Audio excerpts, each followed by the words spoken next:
मध्यम निकाय 8 सल्लेख सुतंत। ऐसा मैंने सुना, एक समय भगवान श्रावस्ती में अनाथ पिंडिका के आराम जेतवन में विहार करते थे। तब आयुष्मान महाचुंद सायंकाल में ध्यान से उठकर जहाँ भगवान थे वहाँ गए। जाकर भगवान को अभिवादन कर एक ओर बैठ गए। एक ओर बैठकर आयुष्मान महाचुंद ने भगवान को यह कहा, भंते, जो यह आत्मवाद संबंधी या लोकवाद संबंधी अनेक प्रकार की दृष्टियां दुनिया में उत्पन्न होती हैं, भंते, इस प्रकार इनके आदि को ही मन में विचार करने से इन दृष्टियों का नाश होता है, इन दृष्टियों का परित्याग होता है।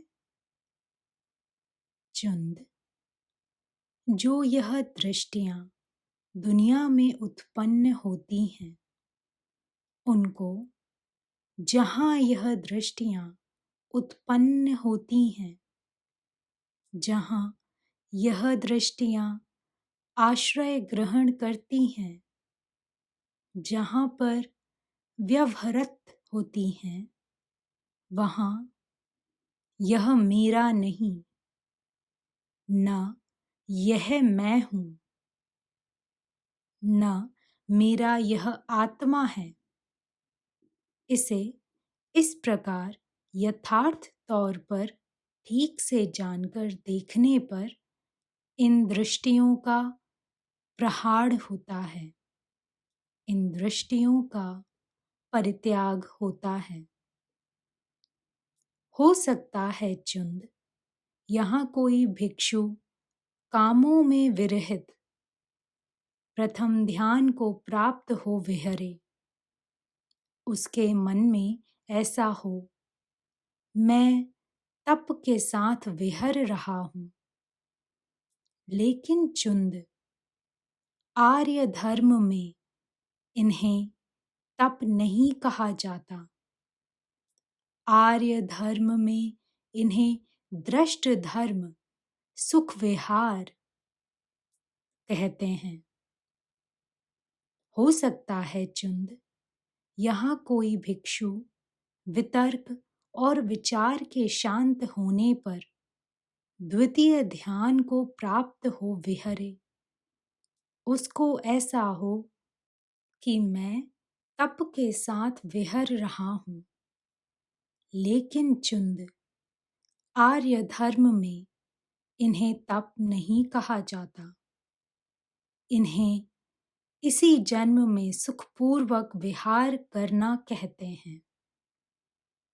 हो सकता है चुंद, यहाँ कोई भिक्षु प्रीति से विरक्त हो, तृतीय ध्यान को प्राप्त हो विहरे।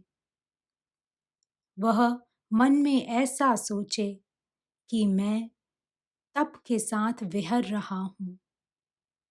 लेकिन चुंद, आर्य धर्म में इन्हें तप से नहीं कहा जाता।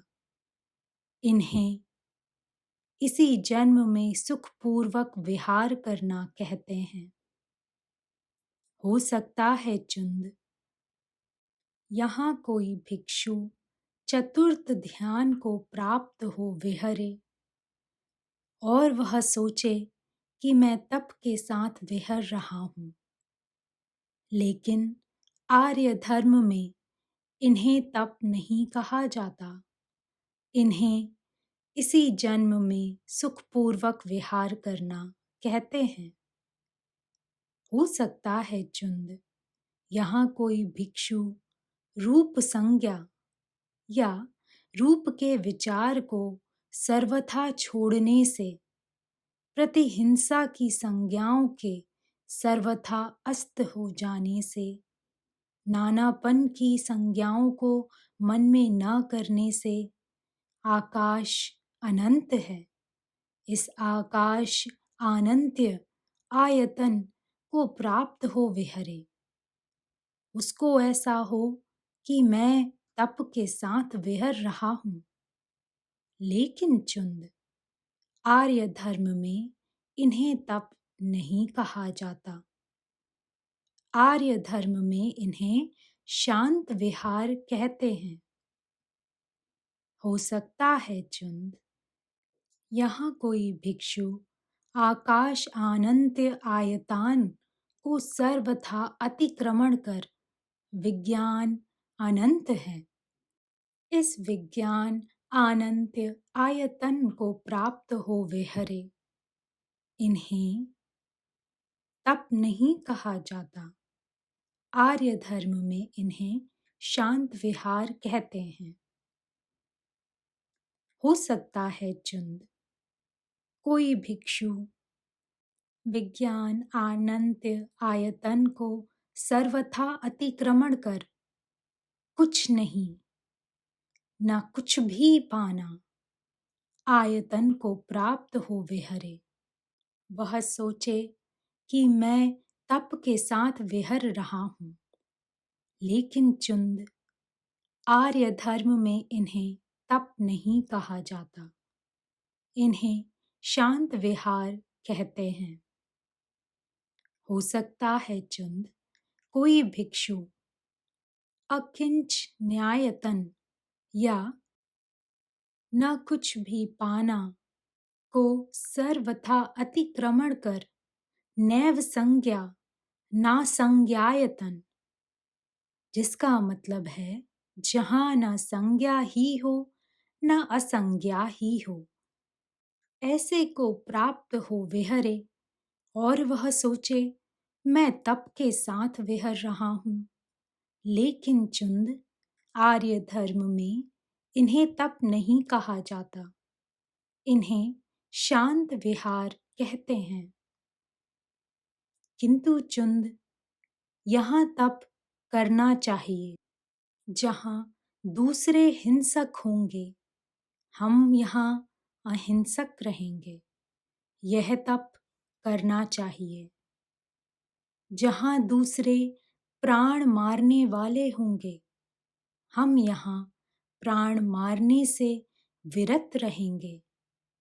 यह तप करना चाहिए जहाँ दूसरे बिना दिया लेने वाले होंगे। हम वहाँ बिना दिया नहीं लेंगे। जहाँ दूसरे अब्रह्मचारी होंगे, हम ब्रह्मचारी होंगे। जहाँ दूसरे झूठवादी होंगे, हम वहाँ सत्यवादी होंगे।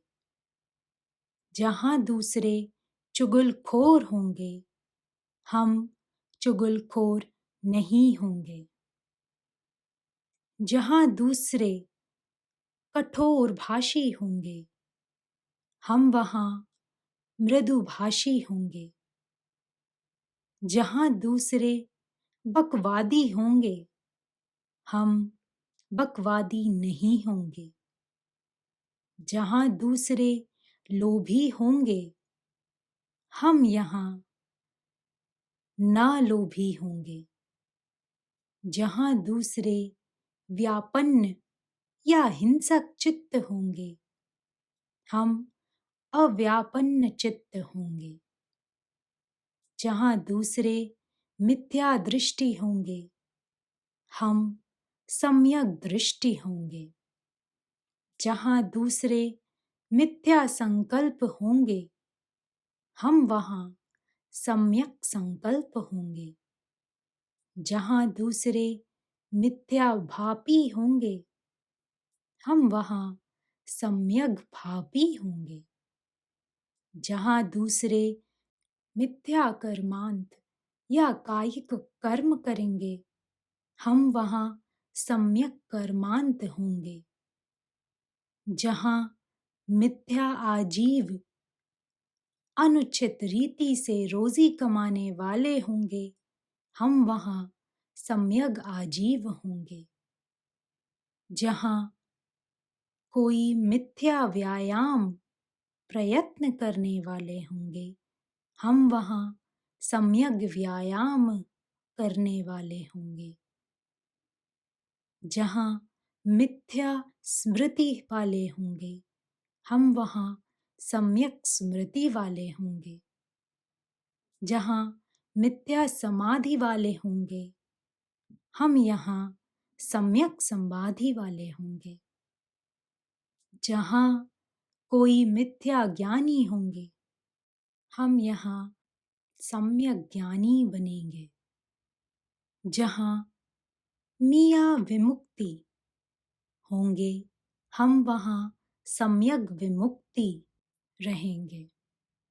जहाँ कोई सत्यानमृद्ध या शरीर और मन के आलस्य संयुक्त होंगे, हम यहाँ सत्यानमृद्ध रहित होंगे। जहाँ कोई उद्धत होंगे, हम वहाँ अनुद्धत रहेंगे। जहाँ कोई सशियालु होंगे, हम वहाँ सशियालु पारंगत रहेंगे। जहाँ कोई क्रोधी होंगे, हम यहाँ अक्रोधी रहेंगे। जहाँ कोई पाखंडी होंगे, हम यहाँ पाखंडी नहीं रहेंगे। जहाँ कोई भ्रक्षी होंगे, हम यहाँ अभ्रक्षी रहेंगे। जहाँ कोई निष्ठुर होंगे, हम यहाँ अप्रदाशी रहेंगे। जहाँ कोई ईर्ष्यालु होंगे, हम यहाँ ईर्ष्या रहित रहेंगे। जहाँ कोई मत्सरी होंगे, हम यहाँ अमत्सरी रहेंगे। जहाँ कोई शठ होंगे, हम यहाँ अशठ रहेंगे। जहाँ कोई मायावी होंगे, हम यहाँ अमायावी रहेंगे। जहाँ कोई स्तब्ध होंगे, हम वहाँ अस्तब्ध रहेंगे। जहाँ कोई अभिमानी होंगे, हम यहाँ अभिमान नहीं करेंगे। जहाँ कोई दुर्वचा होंगे, हम यहाँ सुवचा बनेंगे। जहाँ कोई पाप मित्र बुरों को दोस्त बनाने वाले होंगे, हम यहाँ कल्याण मित्र बनाएंगे। जहाँ कोई प्रमत्त होंगे, हम यहाँ अप्रमत्त बनेंगे। जहाँ कोई अश्रद्धालु होंगे, हम यहाँ श्रद्धालु रहेंगे। जहाँ कोई निर्लज्ज होंगे, हम लज्जावान रहेंगे।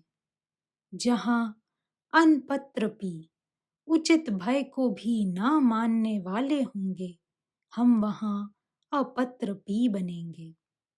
जहाँ कोई अशिक्षित होंगे, हम बहुश्रुत बनेंगे। जहाँ कोई आलसी होंगे, हम उद्योगी रहेंगे। जहाँ मूढ़ स्मृति होंगे, हम उपस्थित स्मृति रहेंगे। जहाँ दुष्प्रज्ञ होंगे, वहाँ प्रज्ञा संपन्न रहेंगे। जहाँ कोई दूसरे ऐहिक लाभ सोच करने वाले हठी होंगे, या जहाँ कठिनाई से त्याग करने वाले होंगे, हम यहाँ असांदृष्टि परामर्शी अनाधान ग्राही सुप्रति निसर्गी रहेंगे। यह तप करना चाहिए। चुंद अच्छी बातों, धर्मों के विषय में विचार के उत्पन्न होने को भी मैं हितकर कहता हूँ। काया और वचन से उनके अनुष्ठान के बारे में तो कहना ही क्या है। चुंद दूसरे हिंसक होंगे और हम अहिंसक रहेंगे, यह विचार उत्पन्न करना चाहिए। इसी प्रकार बाकी तप करेंगे, यह विचार उत्पन्न करना चाहिए। जैसे चुंद कोई कठिन मार्ग है और उसके परिक्रमण के लिए दूसरा सममार्ग हो। जैसे चुंद विषम तीर्थ नाव का घाट हो और उसके परिक्रमण के लिए दूसरा सम तीर्थ हो, ऐसे ही चुंद हिंसक पुरुष पुद्गल व्यक्ति को अहिंसा परिक्रमण के लिए होती है। और इसी प्रकार बाकी के तप परिक्रमण के लिए होते हैं। जैसे चुंद जो कोई भी अकुशल धर्म या बुरे काम हैं, वह सभी अधोगति को पहुंचाने वाले हैं। जो कोई भी कुशल धर्म या अच्छे काम हैं, वह सभी ऊपरी भाव को पहुंचाने वाले हैं। वैसे ही चंद हिंसक पुरुष को अहिंसा ऊपर पहुंचाने वाली होती है। उसी तरह सभी तप ऊपरी भाव को पहुंचाने वाले हैं। चुंद जो स्वयं गिरा हुआ है, वह दूसरे गिरे हुए को उठाएगा, यह संभव नहीं है। किंतु जो चुंद अपने गिरा हुआ नहीं है, वह दूसरे गिरे हुए को उठाएगा, यह संभव है। चुंद जो स्वयं मन के संयम से रहित है, अविनीत है, अपरिनिवृत्त, निर्वाण को न प्राप्त है, वह दूसरे को दांत, विनीत, परिनिवृत्त करेगा, यह संभव नहीं। किंतु जो चुंद स्वयं दांत है, अर्थात मन के संयम में है, विनीत है, निर्वाण को प्राप्त है, वह दूसरे को दांत, विनीत, परिनिवृत्त करेगा, यह संभव है। ऐसे ही चुंद हिंसक पुरुष के लिए अहिंसा परिनिर्वाण के लिए होती है और बाकी सभी तप भी निर्वाण के लिए होते हैं। यह मैंने चुंद सल्लेख पर्याय, सल्लेख नाम धर्मोपदेश उपदेशा, चित्तपाद पर्याय उपदेशा, परिक्रमण पर्याय उपदेशा, उपपरिभाव पर्याय उपदेशा, परिनिर्वाण पर्याय उपदेशा। चुंद शिष्यों के हितैषी, अनुकंपक, उपदेशक को अनुकंपा करके जो करना चाहिए, वह तुम्हारे लिए मैंने कर दिया। चुंद यह वृक्ष मूल हैं, यह सूने घर हैं, ध्यान रत हो। चुंद मत प्रमाद करो, मत पीछे अफसोस करने वाले बनो, यह तुम्हारे लिए अनुशासन है, उपदेश है। भगवान ने यह कहा। संतुष्ट हो आयुष्मान चुंद ने भगवान के भाषण का अनुमोदन किया। 40 पदों और 5 सदियों में जो उपदेशा गया, सागर समान गंभीर, यह सल्लेख नामक सूत्रांत है।